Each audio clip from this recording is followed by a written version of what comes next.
Will Penang South Island Project PSI destroy the livelihood of fishermen? If we read only headlines from negative claims made by anti-development NGOs, then of course we will be led to believe that the PSI is bad news for fishermen. For us in Penang, those negative claims from anti-development NGOs are not new. Back in 2011, these NGOs claimed that the development of escape theme park is an environmental rape of the forest and that no visitors will go to the theme park. The fact is that the development of the escape theme park does not encroach into forest, is built on a former construction site. And the theme park has received more than 1.2 million visitors since its opening and won the Best Theme Park Award from the Ministry of Tourism. The anti-development groups were wrong. Another example is the anti-development NGO's objection against the development of the Spice Convention Centre. They criticized the project because the local council had to spend about 11 million for the development. The NGOs claim that Spice will be a white elephant. Now that Spice is built, it turns out to be a very successful facility, popular for business events. The estimated economic gain from the business event industry in 2022 alone is 375 million. The biggest event organized in that year, such as V Conference with over 15,000 participants, the Semicon Southeast Asia with more than 13,000 participants, and the World Congress of Innovation and Technology with over 4,000 participants were all held at Spice. Again, the anti-development NGOs were wrong. The negative claim that the PSI will destroy the livelihood of fishermen is the latest misinformation spread by those anti-development NGOs. Here are 7 things that show that those NGOs are wrong. First, 200 satellite images have shown conclusively that there are popular fishing grounds outside of the PSI footprint. That means there are plenty of fishing grounds remain for fishermen even after PSI is built. This finding is also independently corroborated by the satellite images from the Malaysian Space Agency. Moreover, the PSI will create 250 meters wide navigation channel for fishermen to access the sea 24/7. This means that the fishermen can still go to the sea and continue fishing with the development of PSI. Second, the PSI project provides free boats to the fishermen near to the project area. These free boats are bigger, safer and equipped with solar system, net hauler and more powerful engine to make fishermen's life easier. Each set costs about 80,000 ringgit and provided free from the PSI project to the fishermen. No other project in the country that helps the fishermen in this way. In fact, fishermen from other states were envious of Penang fishermen because of the great care given to them by the Penang state government. Third, besides free boat, the PSI also provides free reskilling training for fishermen to be certified seafarers.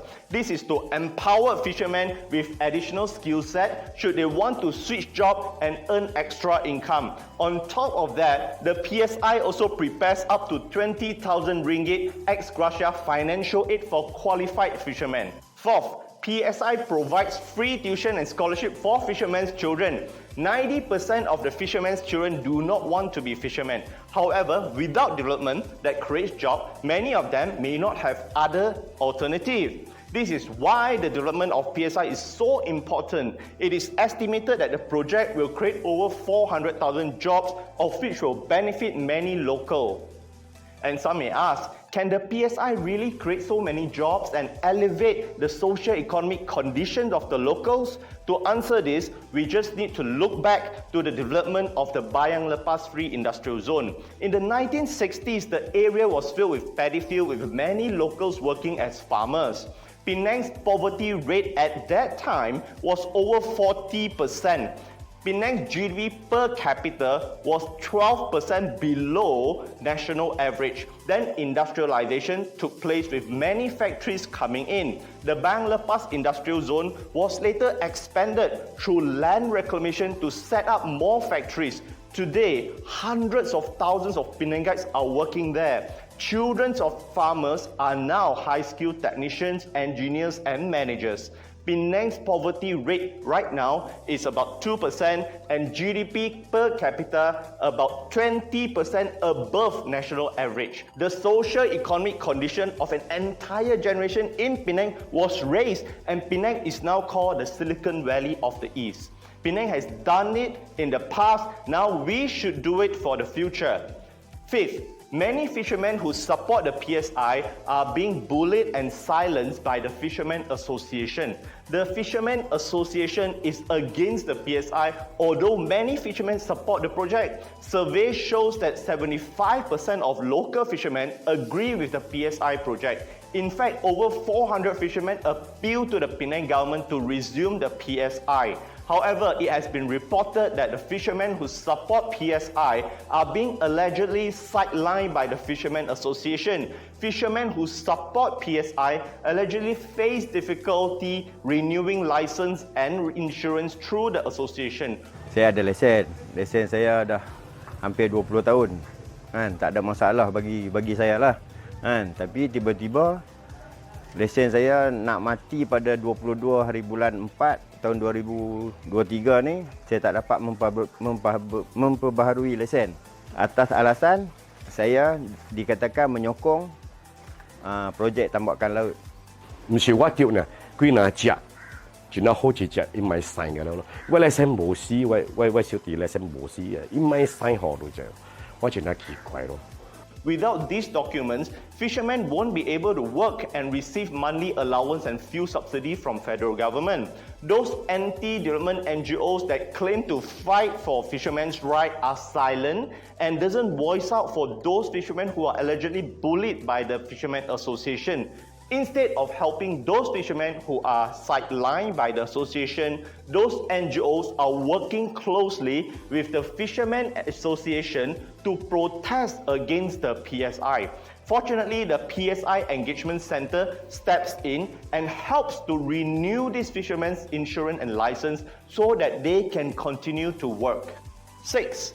PSI has an ecological offset master plan in place to mitigate the impact and rejuvenate the marine ecology.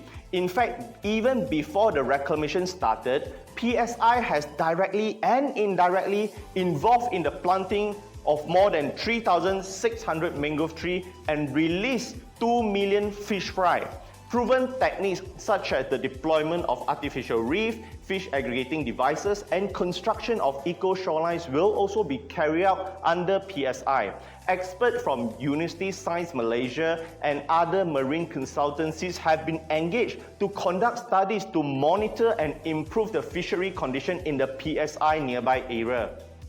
7. The PSI has already created new and stable jobs for fishermen who want a career switch. The fishermen have no stable income retirement fund.